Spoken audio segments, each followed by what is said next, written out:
Queridos e amados irmãos, vamos ficar em pé nesta manhã abençoada. Deus nos fez chegar a este lugar, debaixo da sua graça, das suas terras misericórdias. Vamos abrir a palavra do Senhor no Salmo 149. Nós vamos fazer essa leitura de maneira alternada. Que esse dia seja um dia abençoado, e o será à medida em que nós possamos viver na presença dEle, na presença daquele que é o Deus vivo e verdadeiro. Rogamos ao Senhor as suas bênçãos, a sua proteção, a sua iluminação nesse dia. Aqueles irmãos que estão também nos acompanhando via internet, que Deus abençoe a sua vida, a sua família. Salmo 149, leitura alternada. Os fiéis louvam a Deus. Abre, Senhor, os nossos corações. Salmo 149, leitura alternada. Aleluia, cantai ao Senhor um novo cântico e o seu louvor na assembleia dos santos. Israel, o seu Criador, exultem o seu Rei, os filhos de Sião. Louvem-lhe um nome com flauta, cantem-lhe salmos com adufe e harpa. Porque o Senhor se agrada do seu povo e de salvação a nós os inimigos. Exultem de glória os santos no seu leito, cantem de júbilo. Os seus lábios estejam nos altos louvores de Deus, nas suas mãos espada de dois gumes, para exercer vingança entre as nações e castigo sobre os povos. Para rever os seus reis em cadeias e os seus homens em milhões de inferno, para executar contra eles a sentença escrita, o que será honra para todos os seus santos. Aleluia. Aleluia, cantai ao Senhor um novo cântico e o seu louvor na assembleia dos santos. Regozije-se Israel no seu Criador, exultem no seu Rei, os filhos de Sião. Irmãos, nós estamos aqui nesta manhã para exultar, para glorificar aquele que é digno de toda honra, toda glória e todo louvor. Nós vamos orar nesse momento, nós vamos buscar a presença do nosso Deus. Coloque a sua vida agora diante do altar do nosso Criador, e aí em seu coração você possa pedir ao Senhor que Deus esteja nesta manhã iluminando a sua mente, o seu coração, e que verdadeiramente você esteja aqui para o adorar em espírito e em verdade. Nós vamos pedir ao nosso irmão presbítero Manel que esteja nos conduzindo numa oração de adoração ao Senhor. Oremos. Senhor Deus, Pai, Deus amado, bendito, grandioso, bondoso, nós te adoramos, ó Deus, porque o Senhor tem sido realmente, Deus, bondoso para conosco. Verdade, Senhor. Tão bondosa não tem nos guardado, nos livrado dos perigos, do mal. Nós te agradecemos, ó Deus, porque nós bem sabemos, ó Deus, que não somos merecedores. Verdade, Senhor. Mas o Senhor tem sido bondoso para nós. Verdade, Senhor. Pedimos, ó Deus, que o Senhor se faça presente conosco aqui, Deus. Os nossos louvores, as nossas adorações, os nossos chegados a Ti. Que o Senhor possa, Deus, receber. Tem misericórdia de nós, nos prepare também a sua comida da Tua palavra. A Tua palavra vem encher o nosso coração. Sim. Muito obrigado a Deus pela vida de cada irmão aqui. Verdade, Senhor. Deus, que nós possamos juntos, ó Deus, estar prontos, ó Deus, para Te louvar, Te bendizer. Sim, Senhor. Muito obrigado, Deus, por tudo, em nome de Jesus. Amém. Ainda em pé, nós vamos continuar louvando o Senhor. Tua face, Senhor, eu quero sentir, ouvir Tua voz, Senhor. Só Tu tens palavras de vida eterna. Que nesta manhã nós possamos ouvir a voz do Senhor. Que nesta manhã nós possamos ouvir a poderosa voz do Senhor.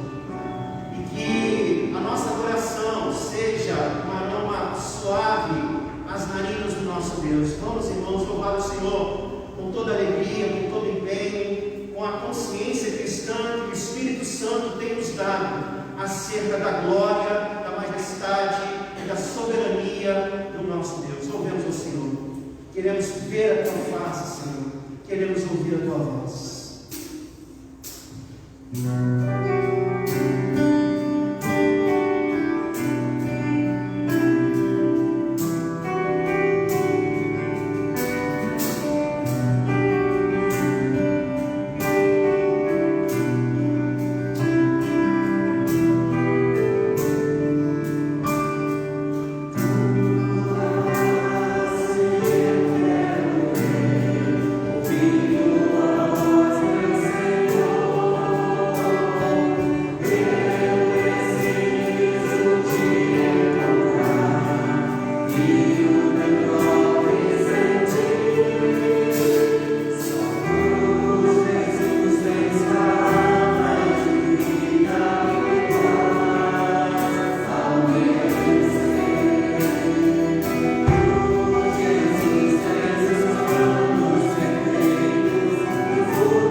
Vamos orar, vamos agradecer a Deus por esse momento, também pelos dízimos, pelas ofertas.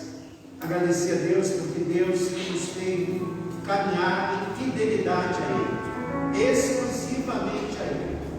Tudo o que fazemos, tudo o que somos, fazemos e somos pautados unicamente no querer soberano de nosso Deus, na pessoa de Jesus Cristo, nosso Senhor e Salvador.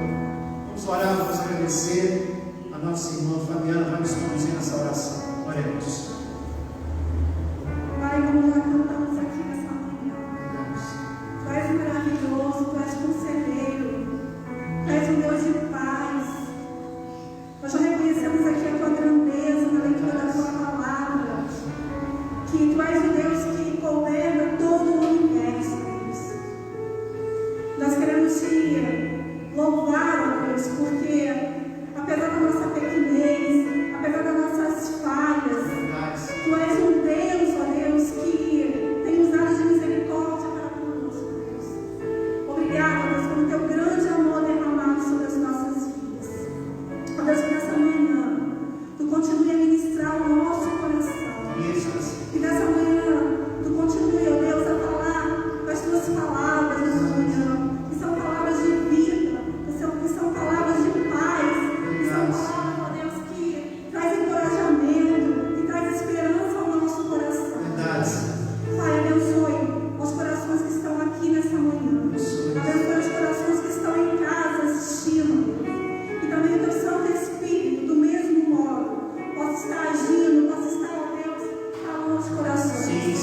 Queremos Te louvar, queremos Te agradecer, ó Deus, por aquelas pessoas que hoje trouxeram seus dízimos e ofertas. Muito obrigada, Deus, que o Senhor continue abençoando, ó Deus, a cada uma delas. Obrigado porque o Senhor é o Deus que nos sustenta, Deus. Obrigado porque o Senhor tem suprido todas as nossas necessidades. Muito obrigada, Deus, nós Te louvamos, ó Deus, pelo Teu grande amor por nós. E continue, ó Deus, a falar aos nossos corações e levar, ó Deus, o nosso coração, a nossa mente cativo ao Senhor. É verdade. Em nome do Senhor Jesus. Amém. Amém, Jesus. A igreja pode se assentar.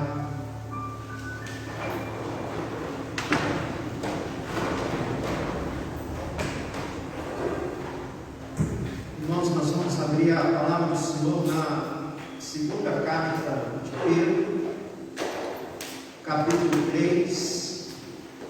Nós vamos ler do versículo 14 ao versículo 18, os últimos versículos desta carta.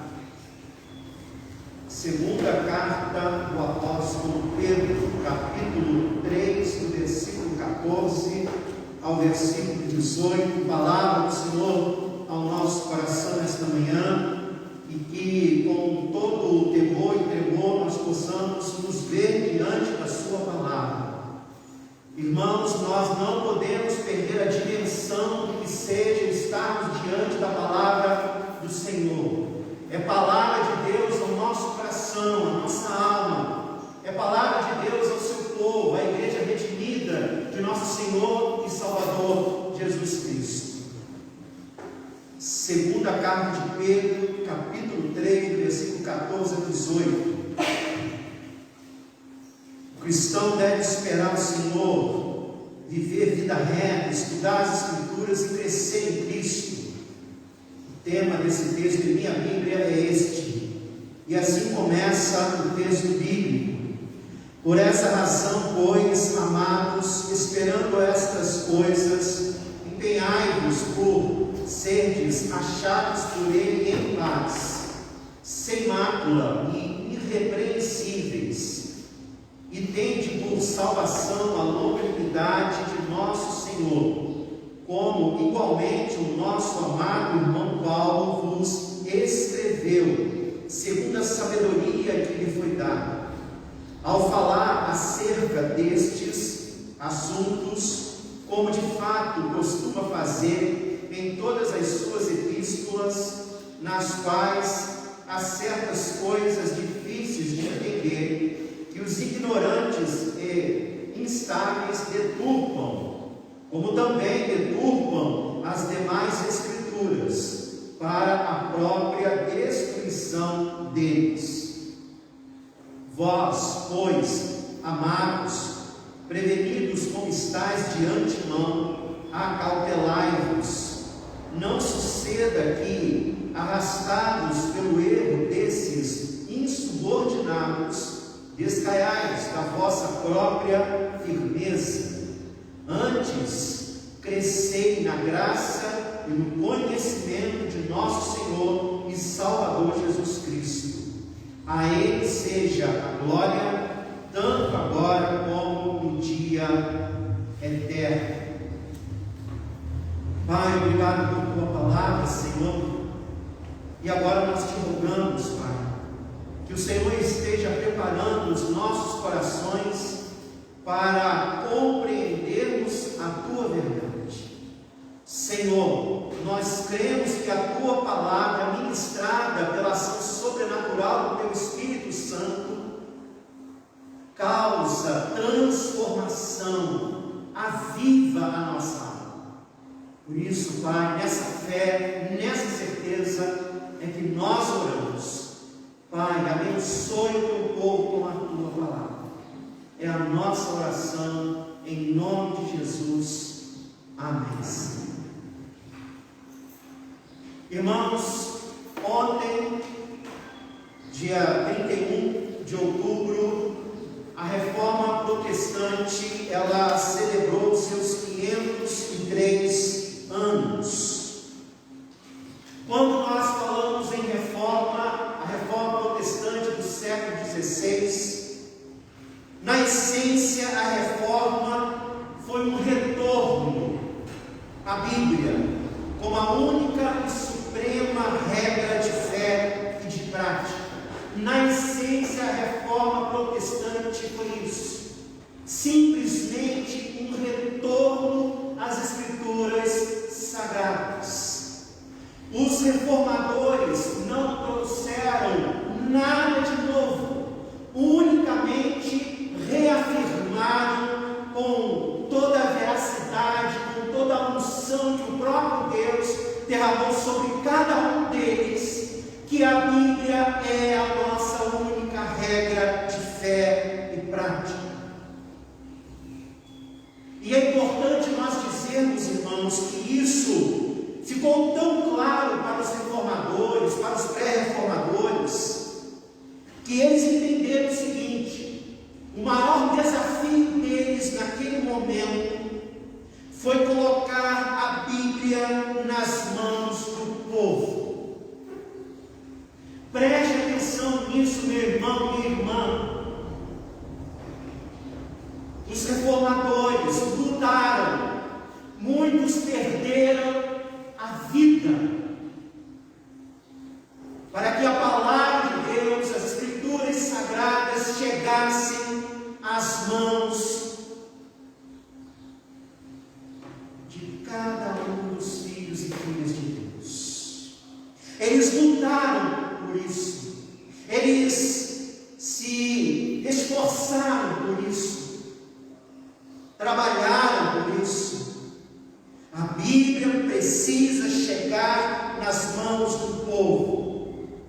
Diante dessa consciência, diante dessa empreitada dada pelo próprio Deus, entendendo, irmãos, que naquele momento a igreja medieval, a igreja cristã medieval, ela não permitia que a Bíblia fosse traduzida para outros idiomas. Naquele momento, a Bíblia ela estava traduzida apenas para o latim, dos seus originais, hebraico e aramaico no Antigo Testamento e grego no Novo Testamento. A igreja tinha proibido qualquer tradução das Escrituras em outro idioma, em outra língua.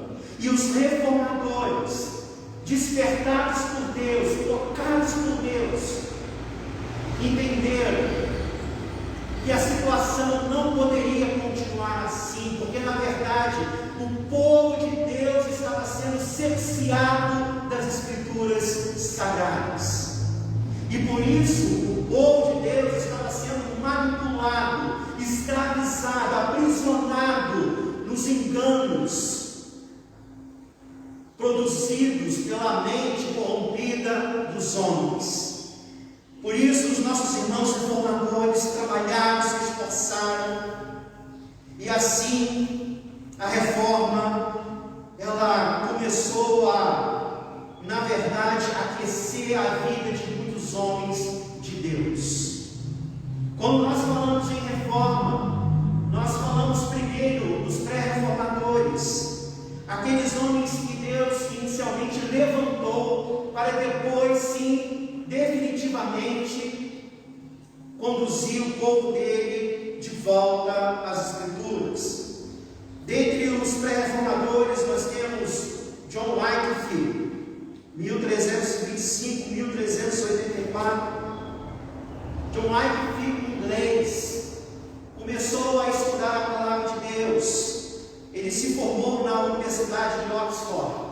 Ali ele teve contato com a palavra, ele teve condições de estudar profundamente a palavra de Deus. Diante dos ensinos, diante da teologia bíblica, diante das doutrinas bíblicas, ele percebeu que a sua igreja estava totalmente distante da verdade divina. E ele, percebendo isso, ele foi tocado nesse sentido.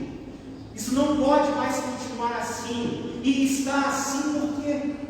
Porque o povo não tem a Bíblia em suas mãos. Por isso, John Wycliffe, usado por Deus, ele traduziu, fez uma tradução da Bíblia para o seu idioma, para a língua inglesa. Ele escreveu muitos tratados. Depois da sua morte, a igreja o perseguiu ainda, chegando ao ponto, irmãos, de insumar o seu corpo, desenterrar o seu corpo e queimar. Mas a sua tradução começou a ser lida, pessoas começaram a se deparar com a verdade, pessoas começaram a ser influenciadas.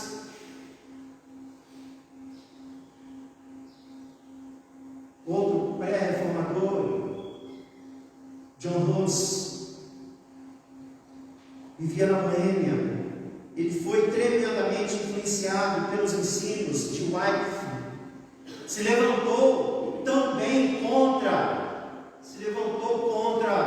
aqueles ensinos que não tinham fundamento na palavra do Senhor. Foi uma voz, foi um arauto que também apregoava o retorno às Escrituras sagradas.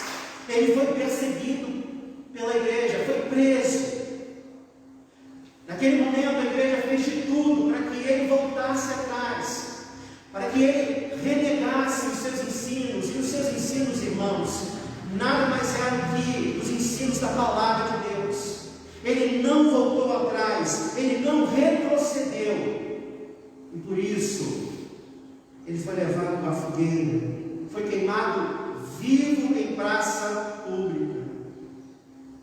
Suas últimas palavras, na verdade, o cântico de Davi: Jesus, filho de Davi, tem misericórdia de mim. Ele não retrocedeu. Segundo a história, os seus amigos mais chegados iam a uma prisão e diziam a ele: Hus, se retrate, vão matar você. E ele,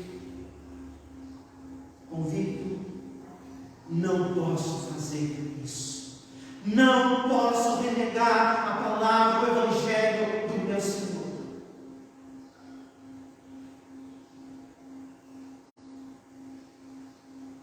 E se para isso eu preciso perder a minha vida, que assim seja. Na Itália, Deus levanta Jerônimo Savonarola, que também, estudando a palavra, se aprofundando na palavra, percebeu também os erros da igreja medieval. Foi também um arauto de nosso Senhor e Salvador Jesus Cristo, denunciando as heresias que a igreja estava pregando, puras tradições dos homens, enganos, fazendo assim com que que o povo se distanciasse da verdade do Senhor. Foi também excomungado por ordem papal, foi queimado na praça pública em Florença. Suas últimas palavras: o meu Senhor sofreu tanto por mim. Sendo queimado, ele dizia: o meu Senhor sofreu tanto por mim. E nós podemos imaginar, irmãos, porque essas foram as últimas palavras de Jerônimo. Se o Senhor sofreu tanto por mim, por que eu não posso sofrer por Ele? Por que eu não posso entregar minha vida a Ele? Por que eu não posso morrer porque fiquei do lado do seu Evangelho? Não cedi às pressões. O meu Senhor sofreu tanto por mim. Mas, irmãos, como muito bem disse Tertuliano, um teólogo do segundo século, um dos pais da igreja, o sangue dos mártires é a semente da igreja. O sangue dos mártires é a semente da igreja. O sangue que os mártires derramaram, esse sangue ele vai frutificar, ele vai realizar grandes coisas. Foi isso que aconteceu acima de tudo, através do sacrifício de nosso Senhor e Salvador Jesus Cristo. Irmãos, nada que façamos para Deus e para a honra e glória do nome dele ficará perdido na história. Nada, nada. Aliás, como igreja hoje, igreja que precisa se posicionar tantas vezes, que nós possamos aprender com esses homens, como também mulheres, jovens, que no decorrer da história da fé cristã entregaram suas vidas. E hoje, irmãos, inclusive em nosso tempo, muitos cristãos estão morrendo martirizados, mas não deixem de proclamar a salvação em Cristo Jesus.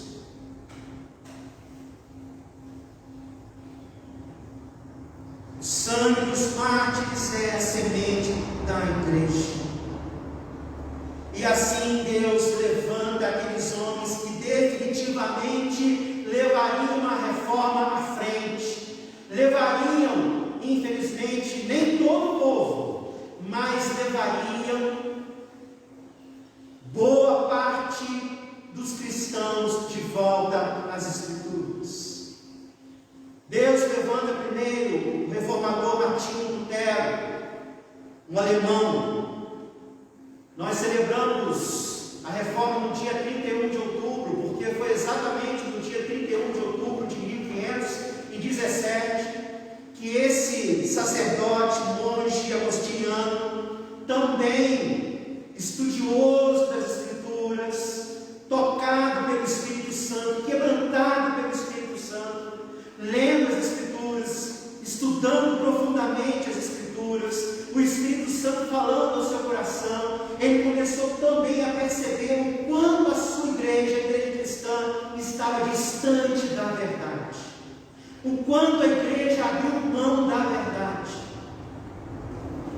Ele também entendeu, como os demais, que ele deveria trabalhar para que a Bíblia chegasse às mãos do seu povo. Por isso ele também se esforçou e traduziu a Bíblia para o alemão. E justamente no dia 31 de outubro de 1517, ele fixa na porta da capela do castelo de Wittenberg as 95 teses contra os abusos e os erros da igreja medieval. E assim ele dá início ao movimento da reforma, que não unicamente, irmãos, mudou os rumos da igreja, mas mudou os rumos do mundo. Quando nós estudamos a história da reforma, inclusive eu estava vendo um sociólogo falando isso numa entrevista. Esse sociólogo aparentemente não era um cristão, não estava ali como um religioso, mas como um cientista, dizendo que onde a reforma na Europa ela foi levada à frente, ela prosperou, também esses países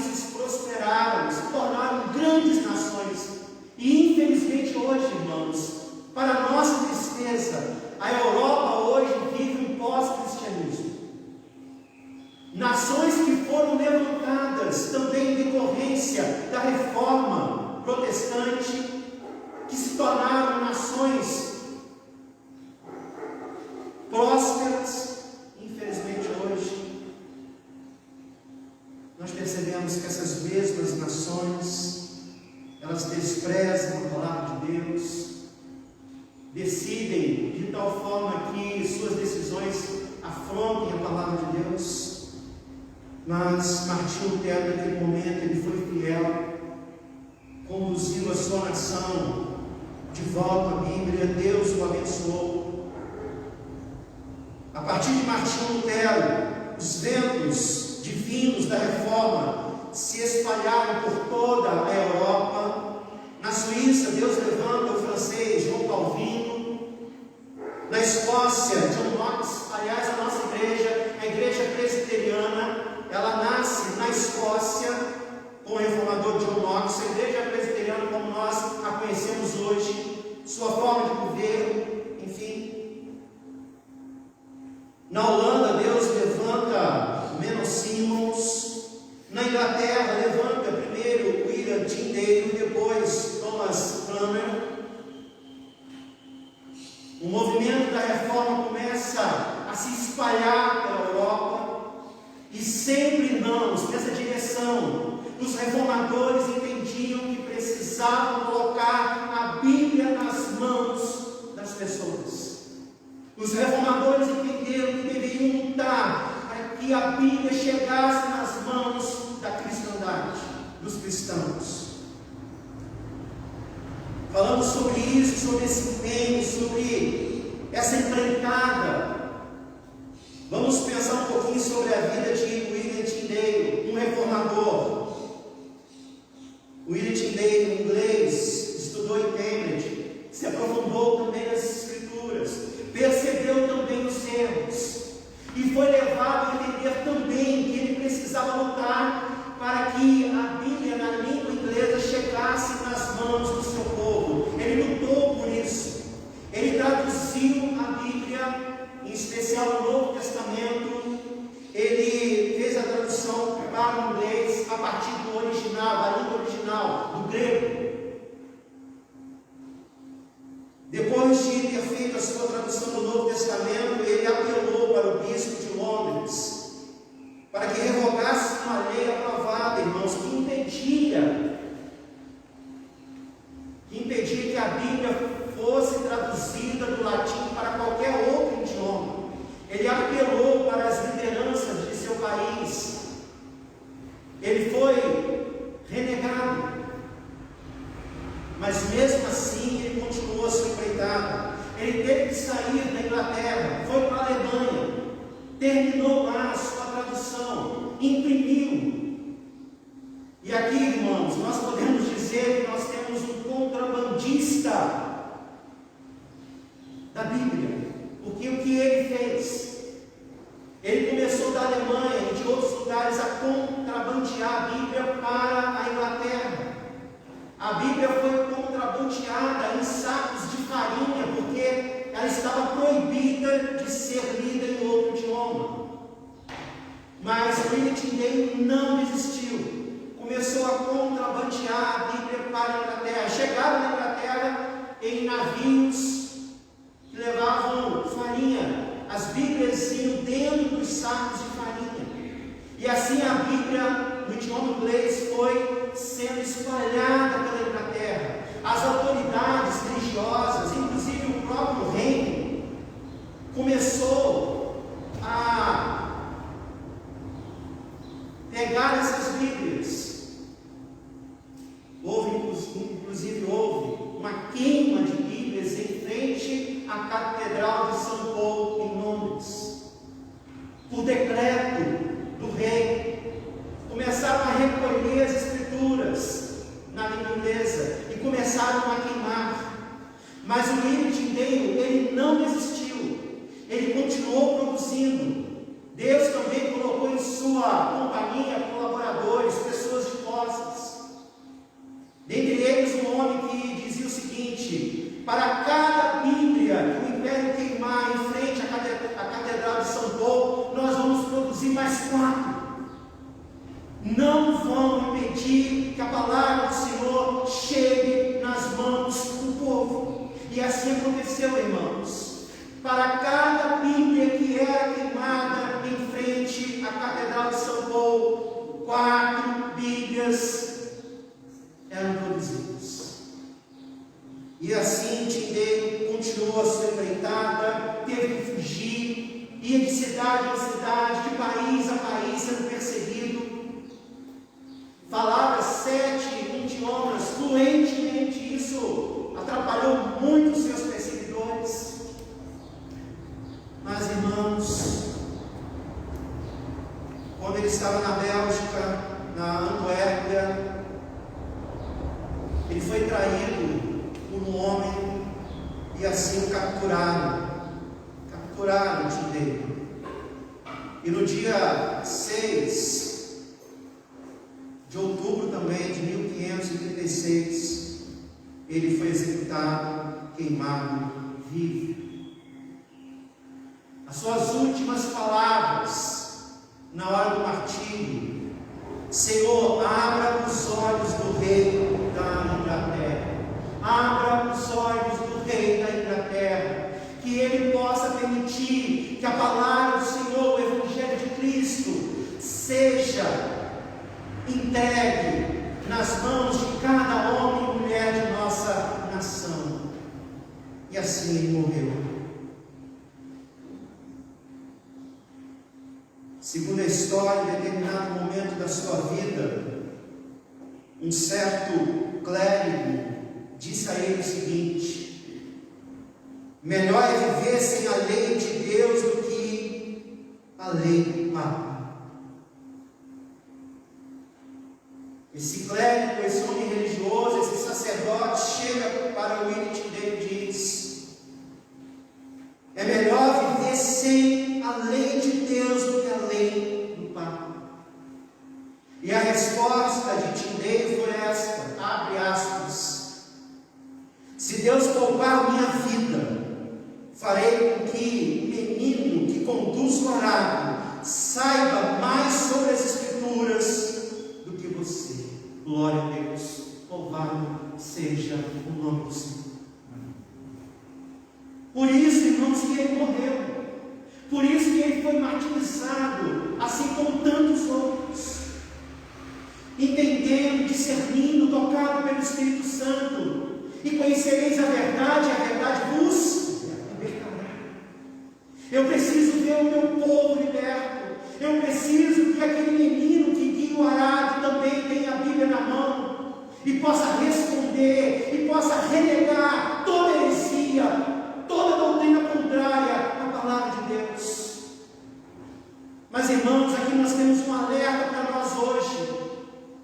Se hoje as Bíblias não são queimadas em frente às catedrais, infelizmente as Bíblias têm sido queimadas no terreno da teologia liberal. A Bíblia também tem sido queimada, irmãos, pelo comodismo da igreja. Como muito bem colocou o reverendo Hernandes Dias Lopes, que nunca se viu uma igreja tão analfabeta da Bíblia.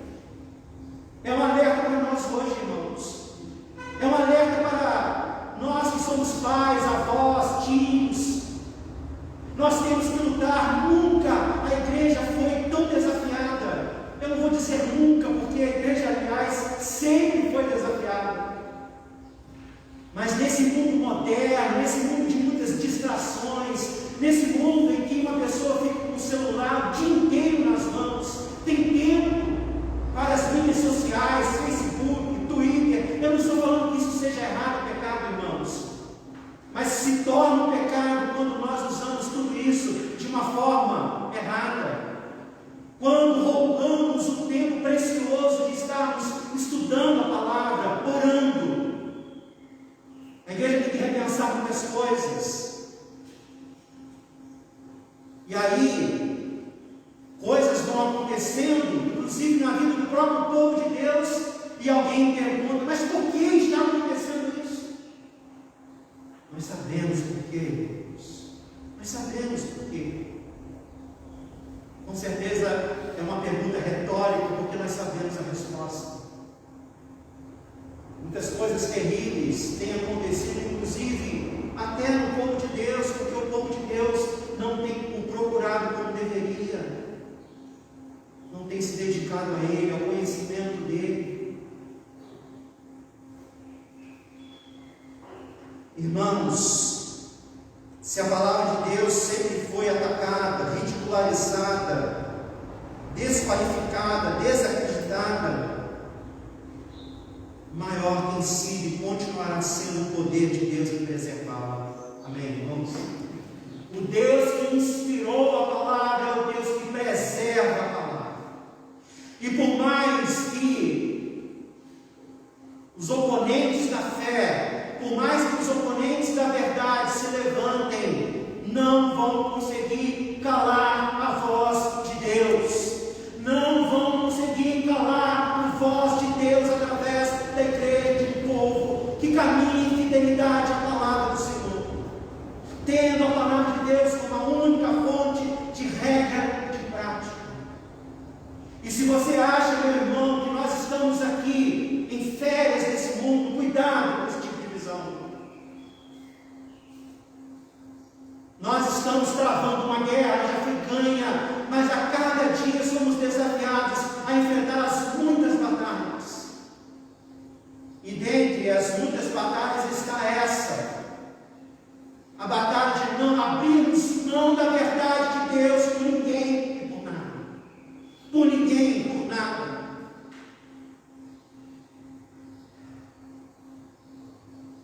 Continuam atacando a palavra de Deus.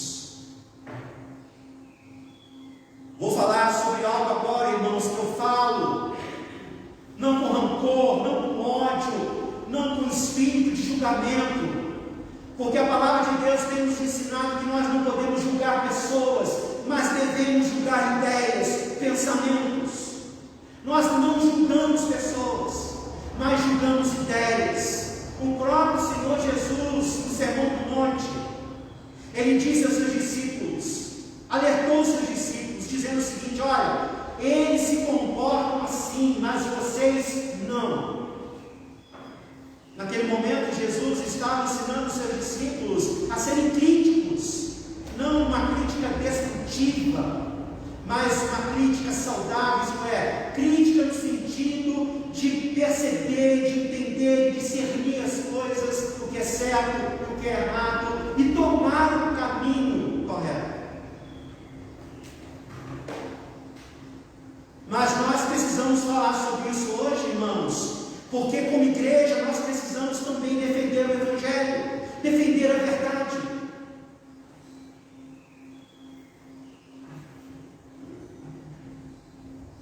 Essa semana, o povo evangélico ficou surpreso com as declarações de um pastor evangélico.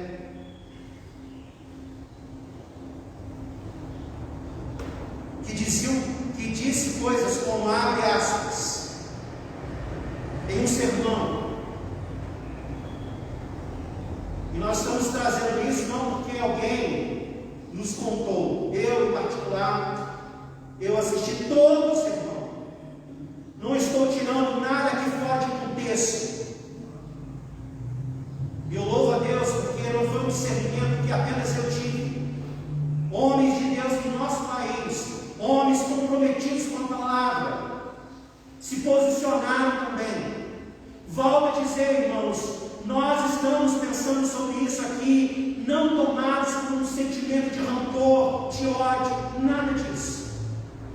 Nós devemos amar as pessoas, mas como igreja nós precisamos nos posicionar contra toda forma de erro, por mais que isso seja doloroso muitas vezes. Não é fácil, porque eu me vi triste, porque esse mesmo pastor muitas vezes abençoou a minha vida, por isso eu oro pela vida dele.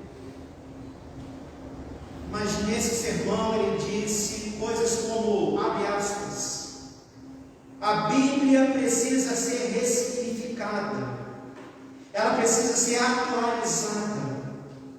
Nós precisamos dar um novo significado para as Escrituras. Nós precisamos reinterpretar as Escrituras com um outro olhar. Também disse, abre aspas, a Bíblia é insuficiente nas linhas, mas suficiente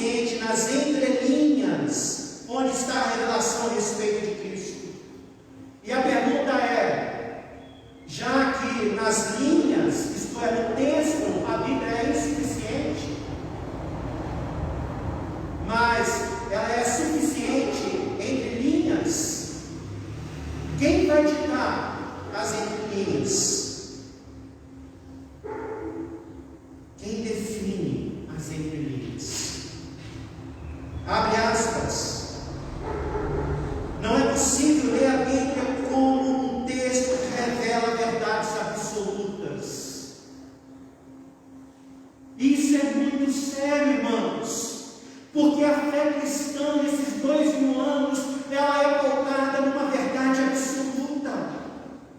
E nós sabemos que o mal dessa era é o relativismo. Esse mundo é um mundo de muitas verdades. E agora, alguém diz com todas as letras: não é possível ler a Bíblia como um texto que revela verdades absolutas. É claro, irmãos, que existem textos da Bíblia que nós precisamos interpretar à luz da fé cristã. Nós sabemos disso. Mas quando alguém simplesmente diz o seguinte, sem de repente fazer as devidas considerações, não é possível ler a Bíblia como um texto que revela verdades absolutas. Jesus, na oração sacerdotal, Evangelho de João, capítulo 17, ele diz: santifica-os, e na verdade a tua palavra é a verdade. Em outras palavras, irmãos, essas afirmações dizem o seguinte: olha, a Bíblia, nas suas linhas, é um livro ultrapassado. Nós precisamos dar um ressignificado para a Bíblia, nós precisamos atualizar a Bíblia.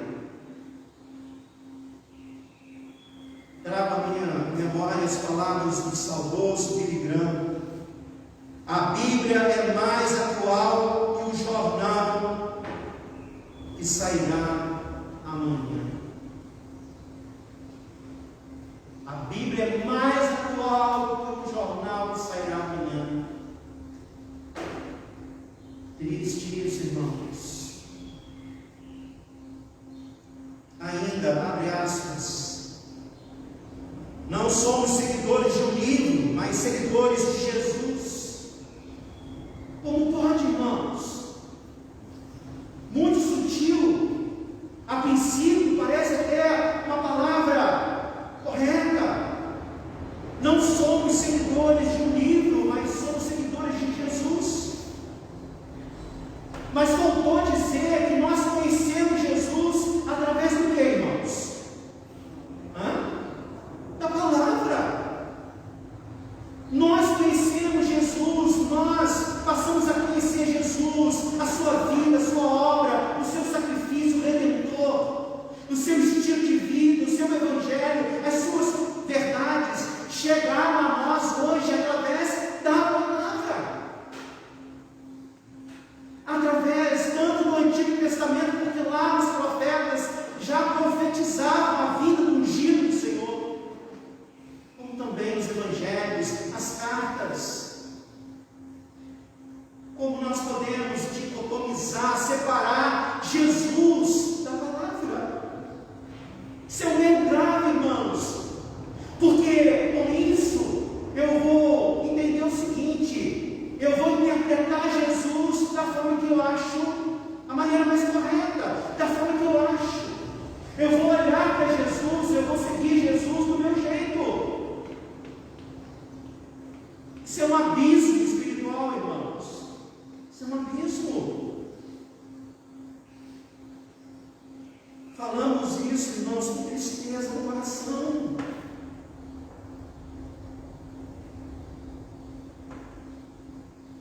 Quando chega ao final do seu sermão, agora nós entendemos por que ele disse tudo isso. No final ele diz o seguinte: a igreja precisa ressignificar a Bíblia, atualizar a Bíblia, porque nós precisamos, por exemplo, nós precisamos abraçar os homossexuais, nós precisamos aceitar os homossexuais, nós precisamos ter um novo olhar para o homossexualismo, para a homoafetividade.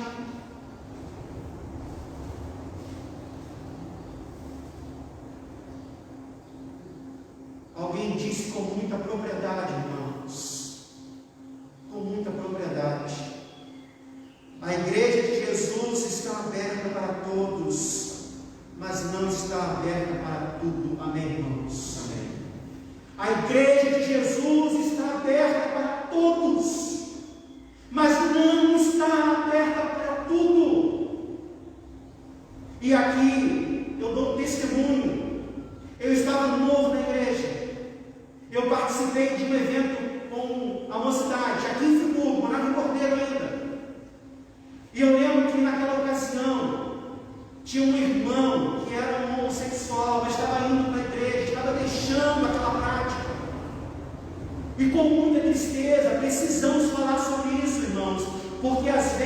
nós entendemos a reação de muitos com relação até às práticas e às posturas da igreja.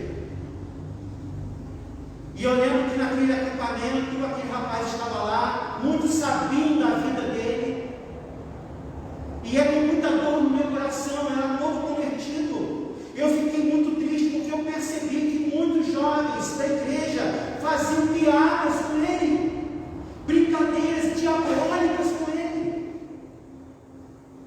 Por isso nós até entendemos, não se justifica, mas se explica muitas vezes uma certa revolta, um certo ressentimento até para com a igreja. E aqui um alerta para nós, irmãos: a igreja, ela não vai fechar suas portas para ninguém. Nós devemos amar a todos de todo o nosso coração, mas nós nunca poderemos abrir mão da verdade. Jesus, ele disse àquela mulher pecadora: cadê os seus algozes? Cadê aqueles que te julgavam? Nem eu o faço.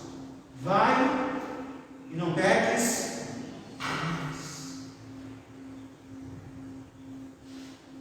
Não aceitamos esse tipo de discurso. Pode até acontecer, acontece. Pode acontecer das pessoas serem marginalizadas, sofrerem um preconceito, inclusive da igreja. Pode e acontece. E é triste quando isso acontece. Mas não é por isso também que nós vamos abrir mão da verdade, irmãos. Não podemos. Quando nós lemos a segunda carta de Pedro, na verdade é isso que nós percebemos aqui. Na segunda carta de Pedro, aqui nós temos uma exortação do apóstolo, uma exortação a uma vida piedosa, a uma vida na presença de Deus. Há uma exortação aqui para que a igreja esteja em comunhão profunda com o Senhor, cultive uma piedade que a leve à presença de Jesus, ao seu evangelho, à sua verdade. Pedro também vai dizer na sua segunda carta que a graça de Deus vai nos sustentar. A graça de Deus vai sustentar a vida de cada cristão.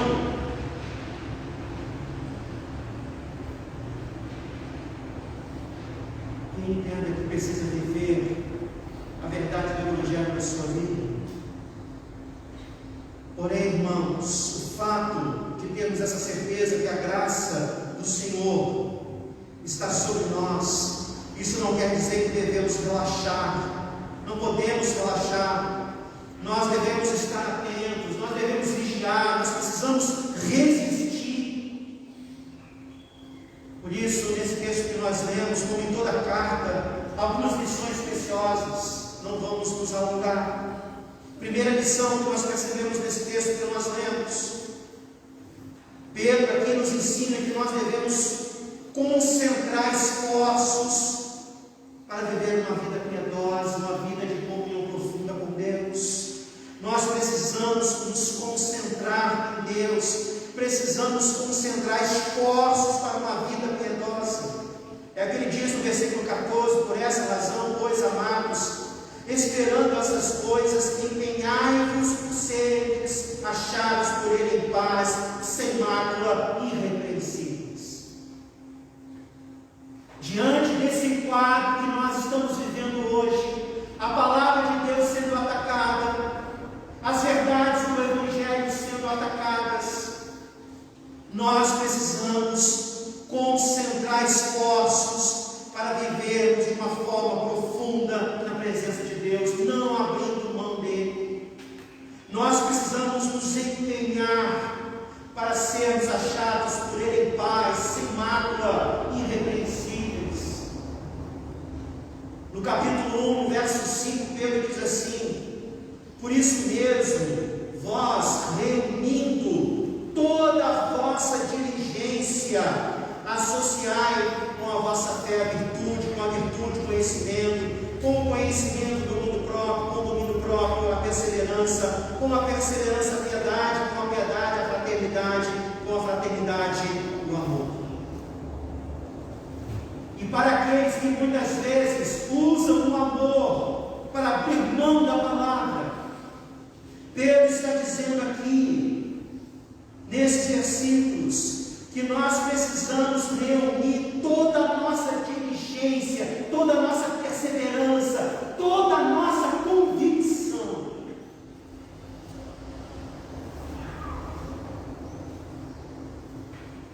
para que possamos associar com a fé, a virtude, o conhecimento, irmãos. Conhecimento de Deus, palavra de Deus, verdade de Deus. Não há amor sem conhecimento. Por isso, que a igreja esteja consciente, que a igreja esteja consciente dos seus desafios nessa era que nós vivemos. A palavra do Senhor nos exorta nesta manhã que nós devemos concentrar esforços, nós devemos reunir toda a diligência. Precisamos de perseverança, convicção, precisamos nos fortalecer e fortalecer na palavra. Meu irmão, minha irmã, você também, irmãos, vocês que estão conosco através da internet, nesta manhã Deus está nos dizendo isso, nos exortando a isso. Nós precisamos concentrar esforços. Nós precisamos concentrar esforços para nos vermos de uma forma profunda na presença de Deus, diante da verdade dele. Mas também Pedro nos ensina nesse texto, preste atenção nisso, nós precisamos honrar a supremacia das Escrituras. Não podemos abrir mão da supremacia das Escrituras. E tende por salvação a longanimidade de nosso Senhor, como igualmente o nosso amado irmão Paulo vos escreveu, segundo a sabedoria que lhe foi dada, a falar acerca desses assuntos, como de fato costuma fazer em todas as suas epístolas, isto é, palavra de Deus, nas quais há certas coisas difíceis de entender, que os ignorantes e instáveis deturpam, como também deturpam as demais escrituras, para a própria destruição deles. Em outras palavras, o que Pedro está dizendo aqui é que nós precisamos ter firmeza na palavra, é que nós não podemos abrir mão da supremacia das Escrituras.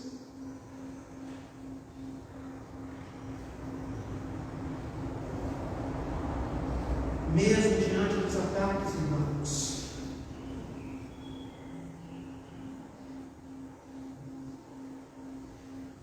no capítulo 1, a partir do verso 19, Pedro aqui também fala sobre a mesma coisa. Temos assim, tanto mais, confirmada a palavra profética, e fazeis bem em atendê-la como a uma candeia que brilha em lugar tenebroso. Precisamos honrar a supremacia das Escrituras, a supremacia da palavra, porque a palavra de Deus é uma candeia que brilha em lugar tenebroso, é uma candeia que brilha em meio às trevas do engano, as trevas da pecaminosidade, as trevas da corrupção, as trevas da mentira, da falsidade, as trevas das tradições humanas, das percepções criadas por mentes humanas que são uma afronta à palavra de Deus.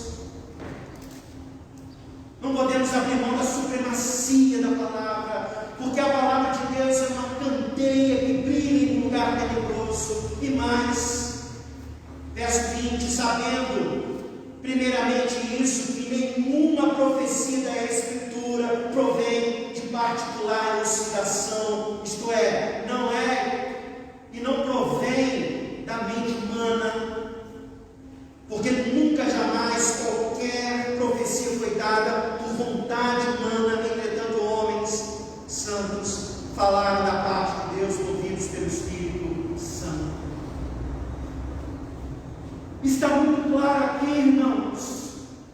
Como se pode questionar a suficiência da palavra de Deus, se ela foi nos dada por Deus? Não é uma sabedoria humana, não é um entendimento humano, não é uma percepção humana. Deus não deixou isso a cargo dos homens. Se alguém pensa assim, abraçou o teísmo, isto é, Deus criou e deixou a sua criação à sua própria sorte. Nós somos teístas, nós cremos no Deus que nos criou e continua interagindo conosco. O Deus que nos criou e nos deixou a sua verdade, e que está com seus olhos bem abertos sobre a vida dos homens. Em tempos difíceis, em tempos caóticos, espiritualmente falando, moralmente falando, na verdade, isso sempre foi o desafio da igreja. Devemos concentrar esforços para vivermos uma vida irrepreensível. Devemos honrar a supremacia da palavra de Deus, a supremacia das Escrituras. Como muito bem colocou Paulo, escrevendo a sua segunda carta aos Coríntios, capítulo 13, verso 8. Porque nada podemos contra a verdade, senão em favor da própria verdade. Amém, igreja? Nada podemos contra a verdade, a não ser ficar a favor da verdade, a não ser abraçar a verdade de todo o coração, com todo o entendimento.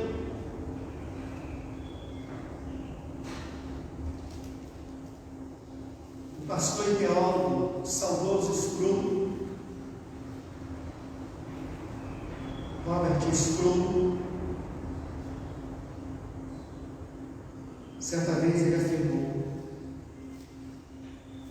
quando Deus diz algo, o argumento acabou.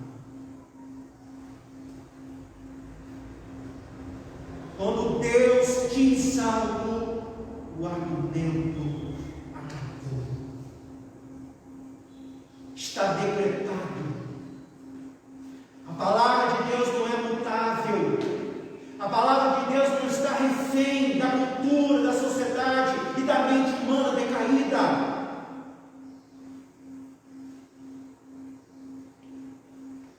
A palavra de Deus, ninguém pode contra ela.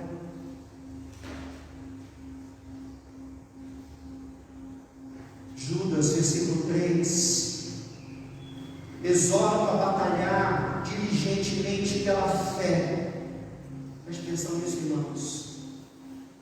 Pela fé que uma vez por todas foi entregue aos santos.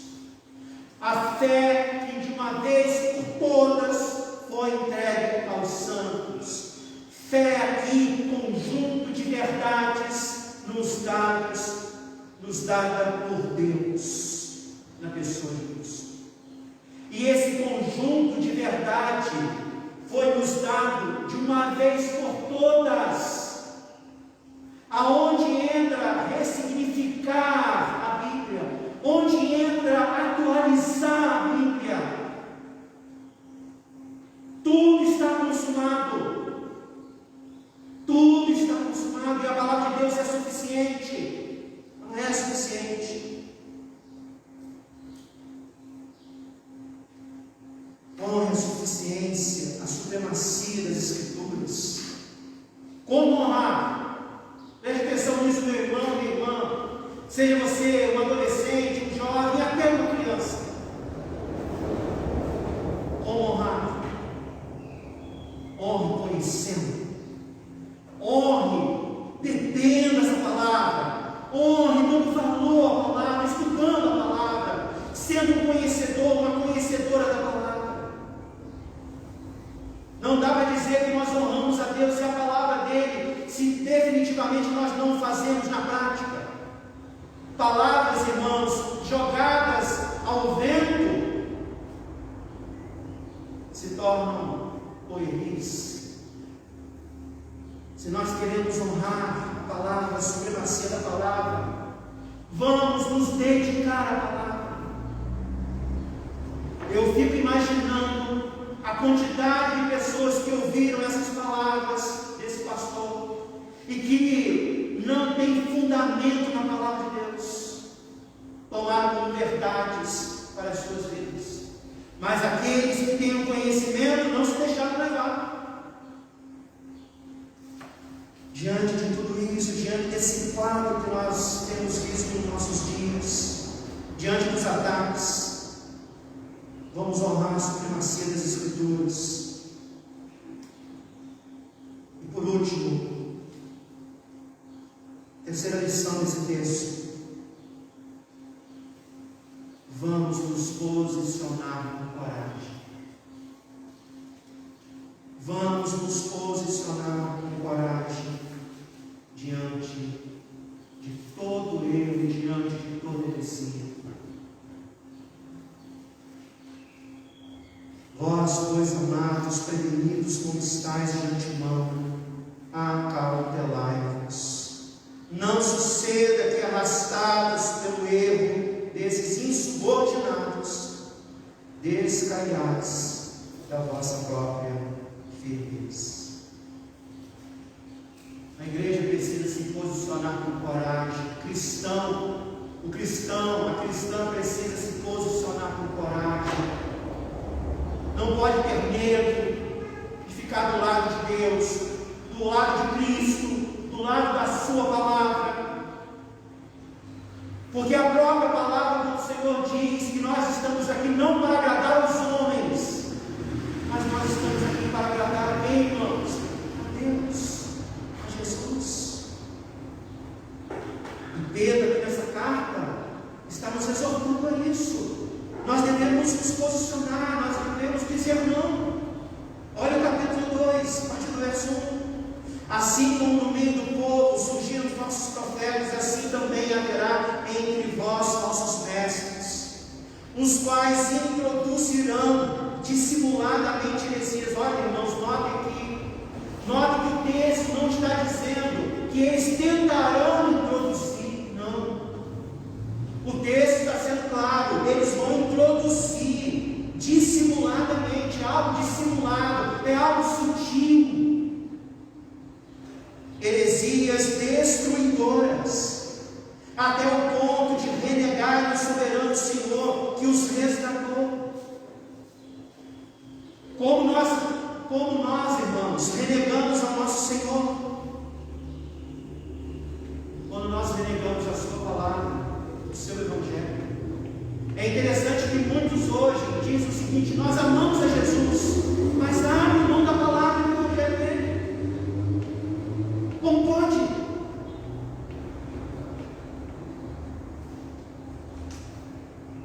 Por isso que João, na sua primeira carta, no capítulo 2, verso 4, ele diz: aquele que diz eu conheço, não guarda os seus mandamentos, é o que, irmãos?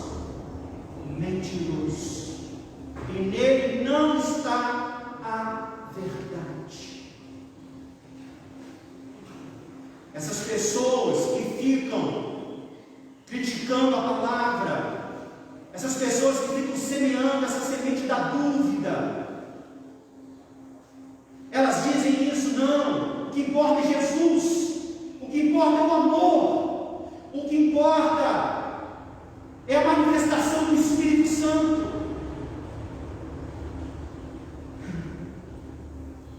O Espírito Santo, irmãos, ele se manifesta a nós através da palavra. Não é uma manifestação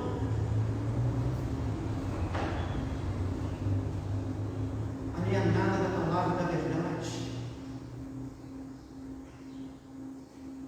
Nós precisamos concentrar esforços. Nós precisamos ser perseverantes. Nós precisamos honrar a supremacia das Escrituras. Façamos isso amando a palavra, estudando, se aprofundando. Nós precisamos nos posicionar corajosamente contra o erro, toda forma de erro. E muitos práticas. Olha, irmãos, olha o que Pedro está dizendo aqui, inspirado por Deus, por Jesus. E muitos seguirão as suas práticas libertinas, e por causa deles será infamado o caminho da verdade. Prática libertina aqui, irmãos, se refere a pecados de ordem sexual. E nós sabemos que os apóstolos viviam num tempo onde a cultura helenista, ela prevalecia, e nós sabemos que a cultura helenista ensinava,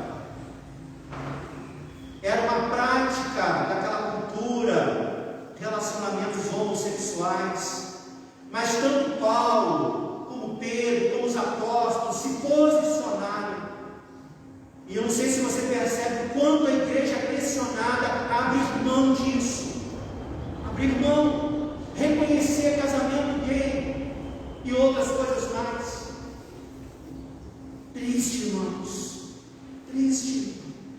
Volto a dizer, nós não temos nada contra as pessoas, nós amamos as pessoas, mas nunca vamos negar o Senhor por causa da prática das pessoas,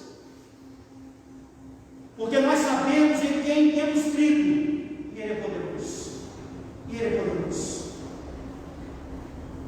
Não vamos adequar o Evangelho, não vamos, para que ele seja palatável, não, para que ele seja aceitável, atraente, como muito bem diz o nosso querido irmão saudoso também, Martin Lloyd-Jones. Jesus nunca mudou o Evangelho para adaptá-lo às pessoas, ele mudou as pessoas para fazê-las caber em seu Evangelho. Nós não abriremos mão disso. Amém, irmãos? Amém. Nós não abriremos mão disso. Aceitamos todas as pessoas, mas não aceitaremos tudo. Para terminarmos, irmãos, já que a suficiência das Escrituras estão sendo atacadas, nosso irmão pastor Jonas Madureira, teólogo, nos deixa esse pensamento, porque a suficiência da palavra, ela está acima de todas as coisas. Nosso irmão Jonas diz assim: pregue a suficiência da palavra, e tu mostrarás tua insuficiência. Pregue a insuficiência da palavra, e tu mostrarás não somente tua insuficiência, mas também tua miséria.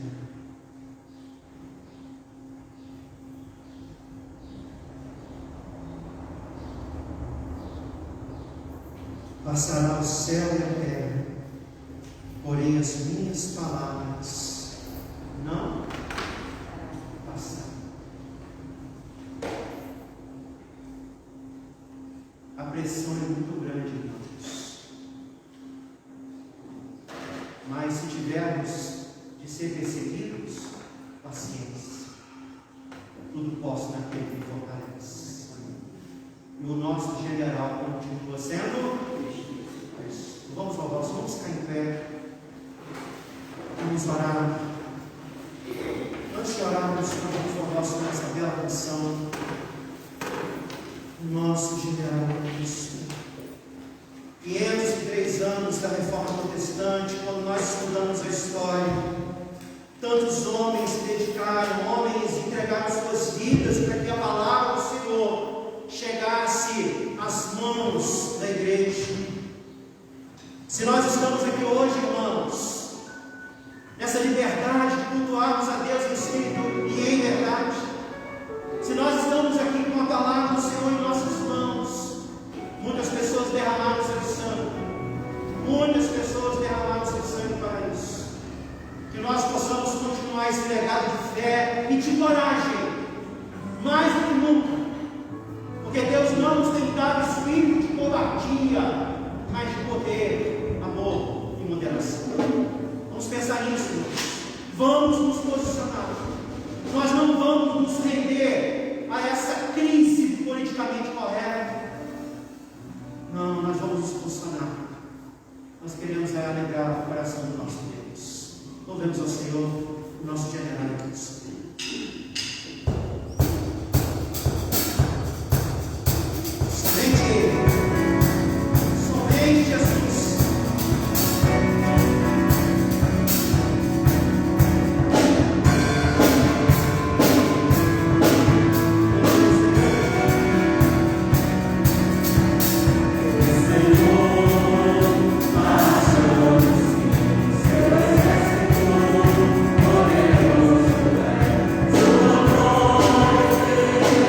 consciência escrava da palavra de Deus.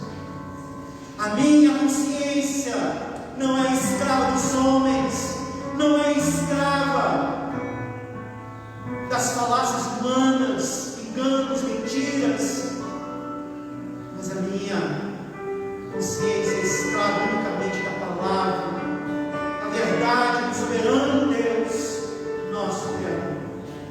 Pai, cada dia mais eu quero essa riqueza como teu povo, como a tua igreja, Jesus. A igreja redimida, a igreja militante, a igreja que não se acovarda, a igreja que não abre mão da tua verdade por nada e por ninguém. Vamos continuar amando as pessoas, mas vamos continuar renegando toda forma de erro, toda forma de pecado. Por mais que isso seja difícil, por mais que isso exija de nós, vamos continuar firmes, não em glória ao povo. Senhor, nesse momento também nós queremos interceder pela vida de nosso irmão presbítero Donias, que está naquele leito de hospital. Esteja abençoando, Pai, o teu servo confortando. Também lembramos do reverendo Hernandes, que foi também acometido do Covid. Esteja sustentando o teu servo, que tem sido também um arauto da verdade, Pai. Continue abençoando homens e mulheres, jovens e crianças que estão no fronte, empunhando a espada de dois gumes, levando a verdade, libertando vidas, como a tua igreja tem sido usada até hoje e vai continuar, até a tua volta, porque o Senhor nos prometeu que as portas do inferno não vão prevalecer contra a igreja que é o baluarte da verdade. Aleluia, louvado seja o teu nome, Senhor. Muito obrigado por tudo. Nós oramos em nome de Jesus. Que a graça de nosso Senhor e Salvador Jesus Cristo, que o amor de Deus, o nosso Pai, e que a comunhão sustentadora do Espírito Santo seja com todos vós e com todo o povo de Deus em toda a terra, não somente no dia de hoje, mas para todos sempre. Amém, Senhor.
Que Deus os abençoe e nos dê uma semana abençoada.